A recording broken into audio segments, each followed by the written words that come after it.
इस वीडियो में हम लीडकोड वीकली कॉन्टेस्ट 348 की थर्ड प्रॉब्लम डिस्कस करेंगे। प्रॉब्लम का नाम है सम ऑफ मैट्रिक्स आफ्टर क्यूरीज और इसकी कैटेगरी है मीडियम। इस प्रॉब्लम में आपको एक n क्रॉस n साइज का मैट्रिक्स दिया हुआ है जिसमें इनिशियली सारी वैल्यूज क्या है, 0 है। साथ में आपको एक क्यूरीज आई, ये एक एरे दिया हुआ है जिसमें हर एक एलिमेंट क्या है, आपका 3 वैल्यूज रिप्रेजेंट करता है। Type, index, value. टाइप का मतलब है कि आप किस टाइप का ऑपरेशन परफॉर्म कर सकते हो। इंडेक्स, उस मैट्रिक्स में किस इंडेक्स पर ये ऑपरेशन परफॉर्म करना है। वैल्यू, उस इंडेक्स की वैल्यू को किस वैल्यू से चेंज करना है। जो आपके ऑपरेशंस हैं वो दो टाइप के हो सकते हैं, टाइप 0, टाइप 1। टाइप 0 का मतलब है कि आप जो इंडेक्स आपको दिया है उस रो की सारी वैल्यूज़ को वैल आई जो आपको वैल्यू दो उसके इक्वल कर दो। और टाइप 1 का मतलब है कि आप गिवन कॉलम की सारी वैल्यूज़ को वैल्यू के इक्वल कर दो। लास्ट में आपको इन ऑपरेशन को परफॉर्म करके जो मैट्रिक्स बनेगा उस मैट्रिक्स के एलिमेंट का सम रिटर्न करना है। जैसे हमें यहाँ पर एग्जांपल दिया है 3x3 का हमारा मैट्रिक्स है। हमें क्यूरीज एरे दिया है। क्यूरीज एरे का एलिमेंट 0 0 1 ये क्या रिप्रेजेंट करता है कि आपकी क्यूरी टाइप 0 की है। टाइप 0 की है मतलब आपको रो पर ऑपरेशन परफॉर्म करना है। सेकंड एलिमेंट 0 इंडिकेट करता है कि आपको रो 0 इस वाली रो पर ये ऑपरेशन परफॉर्म करना है। और थर्ड वैल्यू 1 ये क्या इंडिकेट करता है कि इस रो की सारी वैल्यूज़ को 1 कर दो। तो यहाँ पर इन्होंने 1 1 1 इस रो की सारी वैल्यूज़ को 1 कर दिया। फिर हमारा 1 2 2 ये रिप्रेजेंट करता है कि हमारा ऑपरेशन कॉलम टाइप का है, सेकंड कॉलम पर करना है और सेकंड कॉलम की सारी वैल्यूज़ को 2 कर देना है। तो हमने सेकंड कॉलम की सारी वैल्यूज़ को 2 कर दिया। फिर हमारा है 0 2 3 रो टाइप का ऑपरेशन है, सेकंड रो पर करना है और क्या करना है, सारी वैल्यूज़ को 3 के इक्वल कर देना है। 1 0 4 कॉलम टाइप का ऑपरेशन है, 0th कॉलम पर होगा और सारी वैल्यूज़ को 4 के इक्वल कर देना है। अब ये हमारा मैट्रिक्स आया, इसके एलिमेंट्स का सम कितना होगा, 4 + 4 8 + 4 12 13 16 18 20 23। तो हमें ये 23 रिटर्न कर देना है। जो हमारे कॉन्स्टेंट्स दिए हुए हैं वो क्या है, n आपका 10⁴ यानी कि n इंटू एन आपका इस टाइप का मैट्रिक्स बनेगा। तो 10⁴ इंटू 10⁴ इतना बड़ा आपका मैट्रिक्स हो सकता है। आपके क्यूरीज एरे की लेंथ कितनी हो सकती है, 5 इंटू 10⁴ और आपकी हर एक वैल्यू क्या हो सकती है, 10⁵ नाउ सबसे पहले ब्रूट फोर्स अप्रोच हमारे दिमाग में क्या आएगी कि हमें जो ऑपरेशन करने को कहा है वो हम कर दें। हम इनिशियल मैट्रिक्स ले जिसमें सारी वैल्यूज हो 0। फिर हमें जो जो ऑपरेशन करने को कहे, जैसे इस रो को 1 करने को कहा हम कर दें, हमें कॉलम को 2 करने को कहा हम कर दें, हमें फिर रो को 3 करने को कहा हम कर दें, 4 करने को कहा कॉलम को तो हम वो कर दें। और लास्ट में ये जो मैट्रिक्स आए इसके एलिमेंट्स का हम सम रिटर्न कर दें। लेकिन हमारा n कहाँ तक है, 10⁴ तक है। तो पहले तो हमें 10⁴ इंटू 10⁴ यानी 10⁸ इतने साइज का मैट्रिक्स बनाना पड़ेगा। इतने बड़े साइज का हम मैट्रिक्स बना नहीं सकते। अगर हम बना भी सकते तो भी क्या होता, हमें हर क्यूरी के लिए इतना 10⁴ इतने ऑपरेशन करने पड़ते। हमारी क्यूरीज कितनी है, 5 इंटू 10⁴ यानी कि हमारा एल्गोरिथम किस में जाता, 5 इंटू 10⁸ जो कि टाइम आउट भी मार सकता था। यानी कि हमें स्पेस भी लिमिटेड है और टाइम भी हमारा ओवरशूट कर जाएगा अगर हम एक्चुअल में ये ऑपरेशन को परफॉर्म करेंगे। इससे हमें क्या इंडिकेट होता है कि हमें इस क्वेश्चन को बिना एक्चुअल में ऑपरेशन किए सोल्व करना है। तो वो हम कैसे कर सकते हैं, इसके लिए आप नोट करो कि जो भी हमारा ऑपरेशन होगा वो हमारी प्रीवियस वैल्यूज़ को ओवरराइट कर देगा। यानी कि जो हमारी लास्ट क्यूरी होगी वो जिस भी रो या कॉलम ऑपरेशन परफॉर्म करेगी वो उस रो या कॉलम के लिए लास्ट वैल्यूज़ होगी। उन रो या कॉलम पर जो भी पहले वैल्यू लिखी गई होगी वो ओवरराइट हो चुकी होंगी हमारी लास्ट क्यूरी से। तो इसके बेसिस पर हम हमारी अप्रोच बना सकते हैं। अगर मान लो हमारा इनिशियल मैट्रिक्स था 0, 3x3 का हमने एक मैट्रिक्स लिया जिसमें स्टार्टिंग में सब है 0। हमने फर्स्ट रो को 1 किया, फिर फर्स्ट रो को 2 कर दिया। तो क्या ये वाला इंटरमीडिएट इस ऑपरेशन का हमें कुछ फ़ायदा हुआ। लास्ट में हमारा क्या है, इस रो में सारी वैल्यू 2 हो गई तो हम इनका सम निकालेंगे। हमने बीच में ये जो 1 किया इसका हमें कुछ बेनिफिट हुआ, नहीं हुआ। सिमिलरली अगर हमारे ऑपरेशन ऐसे होते, पहले रो को 1 कर दो फिर हमारे इस वाले कॉलम को 2 कर दो, तो इसमें क्या हुआ, इन वन का तो हमें बेनिफिट हुआ। लेकिन जो ये हमारा लास्ट वाला 1 था इसका हमें कुछ बेनिफिट हुआ, ये तो हमारा 2 से ओवरराइट हो गया। यानी कि जो हमारी पहले वाली क्यूरी है वो लास्ट वाली क्यूरी से ओवरराइट हो जा रही है। तो इससे हम क्या कंक्लूड कर सकते हैं, हम अगर क्यूरीज को स्टार्टिंग से लास्ट में कंसिडर करने की बजाय अगर लास्ट से स्टार्टिंग में कंसिडर करें तो हम कुछ बेटर कर सकते हैं। बेसिकली हम लास्ट में क्या करेंगे, इन तीनों सेल को 2 कर देंगे। फिर हम जब 1 वाली क्यूरी को कंसिडर करेंगे तो हम इस लास्ट सेल को राइट ही नहीं करेंगे, हम केवल इन 2 सेल को राइट करेंगे। क्योंकि लास्ट वाला सेल तो एनी हाउ हमारी बाद वाली क्वेरी ओवरराइट ही कर देगी, तो लास्ट वाले सेल को मैं 1 करूँ ना करूँ मुझे कुछ फ़र्क नहीं पड़ता, केवल मेरे ये दो सेल ही इंपॉर्टेंट है। तो हम क्या करें, हम स्टार्टिंग टू एंड ऐसे क्वेरीज को कंसिडर करने के बजाय एंड टू स्टार्ट इस तरह से क्वेरीज को कंसिडर करें। यानी कि हमारी क्वेरीज ये थी 001 122 023 104, तो हम इसको रिवर्स में, यानी पहले इसको कंसिडर करेंगे, फिर इसको, फिर इसको, फिर इसको, हम रिवर्स ऑर्डर में क्वेरीज को कंसिडर करेंगे। तो हमने क्वेरीज का रिवर्स ऑर्डर यहाँ पर लिख दिया। सबसे पहले हम इस क्वेरी को कंसिडर करेंगे। ये क्वेरी हमारी क्या कहती है कि हमारा कॉलम टाइप का 1 है, यानी कॉलम टाइप का ऑपरेशन है। किस कॉलम पर, 0th कॉलम पर, इस कॉलम पर। इसकी सारी वैल्यूज को 4 कर दो, ये भी 4 कर दो, ये भी 4 कर दो, ये भी 4 कर दो, सबको 4 कर दो, तो हम ये ऑपरेशन परफॉर्म कर देंगे। फिर हमारी नेक्स्ट क्वेरी क्या है, 0 2 3, यानी कि हमारा रो टाइप का ऑपरेशन है। कौन सी रो पर होना है, इस रो पर होना है। सबकी वैल्यू को 3 करना है, यानी कि हमें इन सब वैल्यू को 3 करना है, इसे भी 3 करना है। लेकिन क्या इसको 3 करना हमारे लिए कुछ फ़ायदा करेगा? लास्ट में तो ये 104 इस क्वेरी से ओवरराइट हो ही जाना है। तो अगर हम इसको 3 ना भी करें तो भी हमारा सेम ही बात है। हम केवल इन 3 सेल्स को 3 करें तो भी हमारा सेम रिजल्ट आएगा जितना कि हम चारों को 3 करते। तो हम क्या करेंगे, हम केवल इन 3 सेल्स इनको 3 करेंगे। फिर हमारी नेक्स्ट क्वेरी है 1 2 2, यानी कि हमारा कॉलम टाइप का ऑपरेशन है। सेकंड कॉलम इस पर होना है और क्या होना है, सारी वैल्यू को 2 कर दो। हम किन किन वैल्यूज़ को 2 करेंगे, इसको, इसको और इसको। ये वाला जो हमारा सेल है ये तो एनी हाउ नेक्स्ट क्वेरी से ओवरराइट हो ही जाना है, तो हम इसको 2 नहीं करेंगे। नेक्स्ट हमारी क्वेरी क्या है, 001, हमारा रो टाइप का ऑपरेशन है। 0th रो पर होना है। ऑपरेशन क्या है कि हम इन सारी वैल्यूज़ को 1 1 1 1 कर दें। लेकिन ये दो सेल 4 और 2 ये तो हमारी बाद वाली क्वेरी से ओवरराइट हो जाएंगे, तो हमें केवल किनको 1 करना है, इसको और इसको। बाकी इन दो सेल को हम करें या ना करें हमारा कोई फ़र्क नहीं पड़ेगा हमारे फाइनल आंसर में। तो हम केवल इन दो सेल को 1 कर देंगे। हमारा फाइनल मैट्रिक्स ये बनेगा, इसका हम सम ले लेंगे। लेकिन स्टार्टिंग में हमने डिस्कस किया था कि हमारा n क्या है, 10⁴ इतने साइज़ का है। तो 10⁴ इंटू 10⁴ 10⁸ इतना बड़ा हम मैट्रिक्स नहीं बना सकते। हमें इसी ऑपरेशन को बिना मैट्रिक्स बनाए करना पड़ेगा। हम कैसे कर सकते हैं ये एक बार देखते हैं। स्टार्टिंग में जो हमारा पहला ऑपरेशन था उसमें क्या था, 104, यानी कि हमने इस सारे कॉलम को 4 बना दिया था और ये हमारी लास्ट क्वेरी थी। इसका मतलब क्या हुआ कि ये वाले चारों एलिमेंट तो इस मैट्रिक्स में मेरे ऐसे ही रहेंगे। जो मेरा फाइनल मैट्रिक्स बनेगा उसमें ये चारों एलिमेंट तो ऐसे ही रहेंगे। तो मैं इनका सम डायरेक्टली स्टोर कर सकता हूँ। 4 इंटू, मैंने क्या किया, सारी जितनी मेरी रो थी, जितनी मेरी रोज़ है, 4 into number of rose, 4 into 4, ये मैं अपने सम में स्टोर कर लूँ कि मेरे फाइनल सेल्स तो ऐसे ही रहेंगे, ये कभी भी अपडेट नहीं होंगे। क्योंकि अगर किसी पास्ट क्वेरी में, इन क्वेरीज में ये अपडेट हुए भी होंगे तो फाइनल क्वेरी क्या है, मेरी इनको ओवरराइट कर देगी और मेरे फाइनल आउटपुट में क्या कंसिडर होगा, जो मेरी फाइनल वैल्यू है वो एलिमेंट। तो 4 इंटू नंबर ऑफ रोज। इसके बाद जो मेरी रिमेनिंग क्वेरीज है, ये 3 क्वेरीज है, इनके लिए अगर मैं केवल ये इतना ही मैट्रिक्स अगर मैं अपना कंसिडर करूँ तो भी मेरा सेम आंसर आएगा जितना कि मैं अगर पूरे इस 4/4 इस पूरे को कंसिडर करूँ। क्योंकि मुझे वैल्यू इस पर तो राइट करनी ही नहीं है, केवल इस पर राइट करनी है, रिमेनिंग वाले पोर्शन पर। तो इसका मतलब क्या हुआ कि मेरा जो गिवन मैट्रिक्स था उसमें से एक कॉलम कम हो गया। मेरा कॉलम मान लो पहले 4 थे, अब मैं कॉलम 3 ही कंसिडर करूँ, केवल ये 3 ही कॉलम कंसिडर करूँ तो भी मेरा आंसर सेम आएगा रिमेनिंग क्वेरीज के लिए। तो मैं क्या करूँ, कॉलम को 1 माइनस कर दूँ। सिमिलरली अगर मेरा ये ऑपरेशन रो का होता, यहाँ का होता, तो ये वाली रो की वैल्यू मेरी सारी सेम रहती लास्ट में, तो मेरी एक रो कम होती।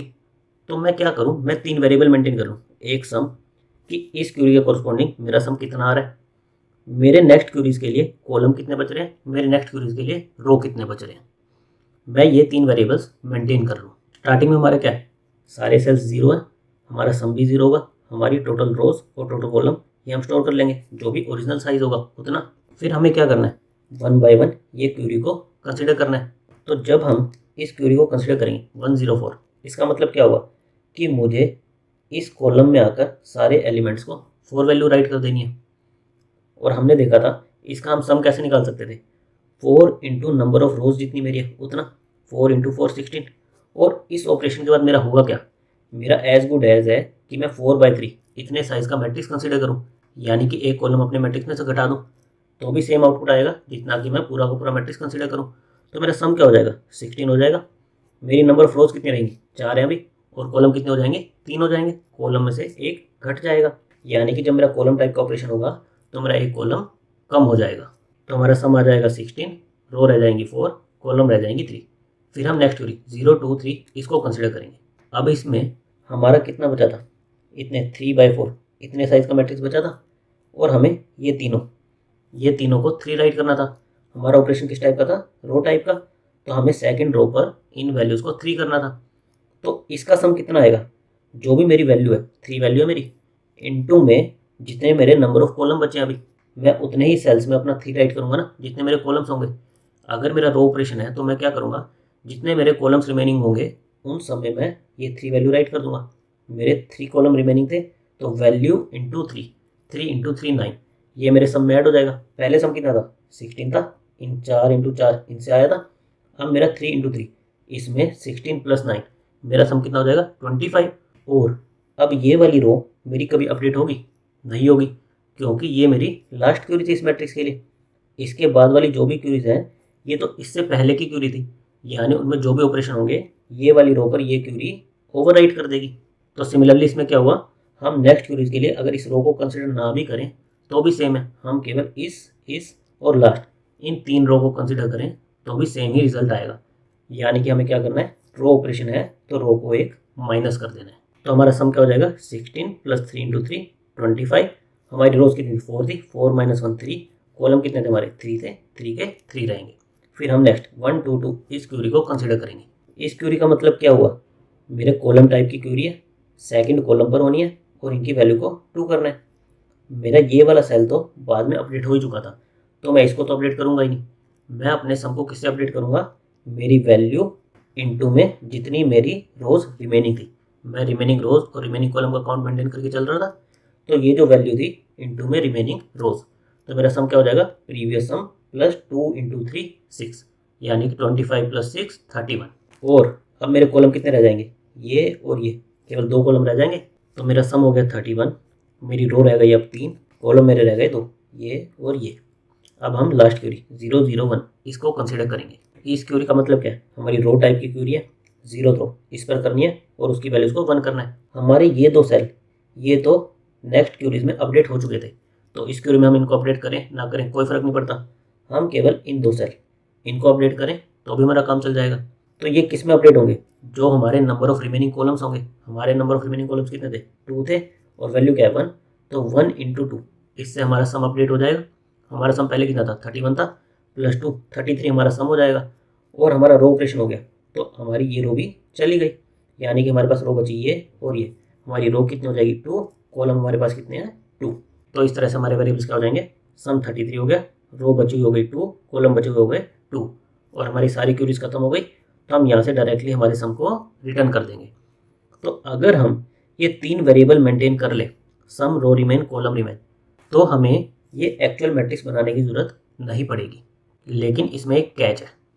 क्या कैच है, अगर मान लो हमारी इसके बाद एक और क्यूरीज होती 0, 0, 2, यानी कि ऑर्डर में पहले आ रही होती कि सबसे पहले हम ये क्यूरी करेंगे, फिर ये, फिर ये, फिर ये, फिर ये। लेकिन हमारे एल्गोरिथम में क्या करें, हम रिवर्स में क्यूरीज को कंसिडर करें, तो ये वाली क्यूरी हम लास्ट में कंसिडर करेंगे 0, 0, 2। इसका मतलब क्या हुआ कि मेरा रो टाइप का ऑपरेशन है, 0th रो पर होना है, इस रो पर होना है और सारी वैल्यूज़ को 2 करना है। अब अगर मैं देखूं तो मैं ये ऑपरेशन करूं चाहे ना करूं कोई फ़र्क नहीं पड़ता, क्योंकि मेरी बाकी ऑपरेशन से ये चारों सेल की वैल्यू ओवरराइट हो जानी है। मैं स्टार्टिंग में इन सबको चेंज करके 2 2 2 2 कर भी दूं तो इस क्यूरी से मेरी 1 ओवरराइट हो जाएगी, इस क्यूरी से ये वाला सेल 2 हो जाएगा, इस क्यूरी से मेरा ये वाला सेल 4 हो जाएगा, यानी कि मेरी सारी वैल्यूज़ ओवरराइट हो जानी है। लेकिन अगर हम केवल ये 3 वेरिएबल मेंटेन कर रहे होते, एक्चुअल मैट्रिक्स ना बना रहे होते, तो हमें क्या दिखता कि हमारे कॉलम रिमेनिंग अभी भी 2 है। तो हम 2 × 2 ये अपने स्कोर में ऐड कर देते, हमारा सम हम कर देते 37, जबकि हमें ये नहीं करना था। तो हम इसको कैसे प्रिवेंट कर सकते हैं, इसको प्रिवेंट करने के लिए हम 2 विजिटेड मैट्रिक्स मेंटेन करके चलें, एक हमारे रोज के लिए, एक हमारे कॉलम्स के लिए। जब भी मैं रिवर्स ऑर्डर में क्यूरीज को कंसिडर करते हुए जिस रो या कॉलम पर वो ऑपरेशन परफॉर्म कर चुका हूँगा, मैं उसको विजिटेड मार्क कर दूंगा। जैसे यहाँ पर मैंने 0th कॉलम इसको मैं विजिटेड मार्क कर दूंगा। फिर मैं 0 2 3 यानी कि मेरी सेकंड रो इसको विजिटेड मार्क कर दूंगा। सेकंड कॉलम इसको विजिटेड मार्क कर दूंगा। 0th रो इसको विजिटेड मार्क कर दूंगा। तो अब जब मैं इस पर आऊँगा 0,0,2 ये मुझे क्या कह रहा है कि 0th रो पर ऑपरेशन परफॉर्म करो, लेकिन मैं चेक करूंगा कि 0th रो पर तो मैं ऑलरेडी बाद में ऑपरेशन परफॉर्म कर ही रहा हूँ, यानी कि इसकी वैल्यूज तो ओवर रिटर्न हो ही जानी है, तो मुझे इस ऑपरेशन को कंसिडर करने की जरूरत नहीं है। तो मैं ये ऑपरेशन परफॉर्म करने से पहले अपने सम को अपडेट करना, रो को अपडेट करना और कॉलम रिमेनिंग को अपडेट करना, इससे पहले ये चेक कर लूँगा कि क्या ये वाली रो या कॉलम मेरा विजिट हो चुका है। जिस टाइप की मेरी क्वेरी है, जैसे रो टाइप की क्वेरी है तो मैं रो में जाके देख लूँगा कि क्या ये वाली रो मेरी ऑलरेडी विजिट हो चुकी है। अगर हो चुकी है तो मैं इसको इग्नोर कर दूंगा। नाउ अब हमारा एज केस भी हैंडल हो गया। तो इस अप्रोच से हम इस प्रॉब्लम को बिना अपने मैट्रिक्स को बनाए सॉल्व कर सकते हैं। एक बार हम इसका कोड देख लेते हैं। कोड में हमें n, हमारा n क्रॉस n साइज का मैट्रिक्स है तो उसका n हमें दिया है, और हमारा क्यूरीज वेक्टर ये हमें दिया है। क्यूरीज एरे का हर एक एलिमेंट क्या है आपका, टाइप, इंडेक्स और वैल्यू, इसलिए ये भी वेक्टर ऑफ इंट है। हमें क्या करना था, हमें 5 चीज़ें मेंटेन करके चलनी थी। हमारी रिमेनिंग रोज कितनी है, रिमेनिंग कॉलम्स कितने हैं, हमारा सम कितना है, visited row vector, visited column vector. तो हमने ये 5 वेरिएबल्स इनिशियलाइज कर दिए। हमारी स्टार्टिंग में रो रिमेनिंग कितनी होगी n, कॉलम रिमेनिंग कितनी होगा n, सम हमारा कितना होगा 0। स्टार्टिंग में हमारी कोई भी विजिट नहीं है तो ये सब क्या होंगी फॉल्स, कॉलम विजिट भी क्या होगा फॉल्स। फिर हमें क्यूरीज पर रिवर्स ऑर्डर में लूप चलाना था, तो हमने एंड से लेकर स्टार्टिंग तक लूप चला दिया। उसके अंदर से हर एक क्यूरी का एलिमेंट क्या था, टाइप, इंडेक्स, वैल्यू, ये हमने 3 वेरिएबल में स्टोर कर ली। 0th एलिमेंट टाइप में, फर्स्ट एलिमेंट इंडेक्स में और सेकंड एलिमेंट वैल्यू में। फिर हमें क्या देखना था कि किस टाइप का हमारा ऑपरेशन है, टाइप 0 का है या फिर टाइप 1 का है, हमारा रो का ऑपरेशन है या फिर कॉलम का ऑपरेशन है। और साथ में एज केस को हैंडल करने के लिए हमें क्या देखना था कि ये वाली रो या ये वाला कॉलम जिस टाइप का भी ऑपरेशन है वो रो या वो कॉलम ऑलरेडी विजिटेड तो नहीं है। अगर ऑलरेडी विजिटेड है तो इस क्वेरी को इग्नोर कर दो, अदरवाइज क्या करो, अदरवाइज हमारे सम को अपडेट करो, हमारी विजिटेड मार्क करो और जिस टाइप का ऑपरेशन है उसके कॉरस्पॉन्डिंग रो या कॉलम को डिक्रीमेंट करो। सम को कैसे अपडेट करेंगे, अगर हमारा रो टाइप का ऑपरेशन है, रो का ऑपरेशन है तो ऐसे होगा, इस रो में होगा। इस रो में हम अपडेट क्या करेंगे, जितने हमारे रिमेनिंग कॉलम्स होंगे उन वैल्यूज को अपडेट करेंगे। तो वैल्यू इनटू में रिमेनिंग कॉलम्स, इससे हमारा सम अपडेट हो जाएगा। हम इस वाली रो को विजिटेड मार्क कर देंगे कि इस रो पर हम ऑपरेशन परफॉर्म कर चुके हैं। फ्यूचर में अगर कभी हमारा फिर से इस रो पर ऑपरेशन आता है तो हम इसको सीधा सीधा इग्नोर कर सकते हैं। और हमारी रो रिमेनिंग कि ये रो हमारी अपडेट हो गई, अब इसकी हमें फर्दर ज़रूरत नहीं है तो इसको एक माइनस माइनस कर दो। सेम काम हम किसके लिए करेंगे, कॉलम के लिए। हमारा कॉलम टाइप का ऑपरेशन है और विजिटेड नहीं है तो क्या करो, सम को अपडेट कर दो। कॉलम का ऑपरेशन कैसे होगा, हमारे इस कॉलम पर चलेगा, यानी कि हमारे कौन से एलिमेंट अपडेट होंगे, जो भी हर एक रो का एलिमेंट होगा वो अपडेट होगा। तो वैल्यू इनटू रो रिमेनिंग, इससे हमारा सम अपडेट हो जाएगा। हम इस कॉलम को विजिटेड मार्क कर देंगे और रिमेनिंग कॉलम को एक सब्ट्रैक्ट कर देंगे। लास्ट में जब ये हमारा पूरा फॉर लूप हो जाएगा हम हमारे सम को रिटर्न कर देंगे। यहाँ पर हमने सम को रिटर्न कर दिया। इसकी हमारी टाइम कॉम्प्लेक्सिटी क्या होगी, हम क्यूरीज इतने साइज़ के लिए लूप चला रहे हैं तो हमारा ओ ऑफ क्यू, जितनी भी हमारी क्यूरीज साइज़ का एरे होगा उतना तो यहाँ से लगेगा। इसके अंदर हम क्या कर रहे हैं, हमारे सारे ऑपरेशन ओ ऑफ 1 है। हम आइदर विजिटेड मैट्रिक्स को मार्क कर रहे हैं या फिर हमारा सम कैलकुलेट कर रहे हैं। हमारे ऑपरेशन ओ ऑफ 1 है तो हमारी टाइम कॉम्प्लेक्सिटी तो क्या आएगी, ओ ऑफ जितना भी हमारा क्यूरीज एरे का साइज होगा वो आएगी। और स्पेस कॉम्प्लेक्सिटी क्या आएगी, हम 5 चीज़ें मेंटेन कर रहे थे, रिमेनिंग रो, रिमेनिंग कॉलम, हमारा आंसर, रो विजिटेड और कॉलम विजिटेड है। बाकी तो हमारे क्या है, सिंगल वेरिएबल्स हैं। ये रो विजिटेड और कॉलम विजिटेड, इनका साइज हमारा क्या होगा n, जो भी हमारे मैट्रिक्स की एक रो या कॉलम का साइज होगा। तो हमारी स्पेस कॉम्प्लेक्सिटी क्या आ जाएगी, ओ ऑफ n, जितने भी साइज का हमारा स्क्वायर मैट्रिक्स होगा। Thank you guys.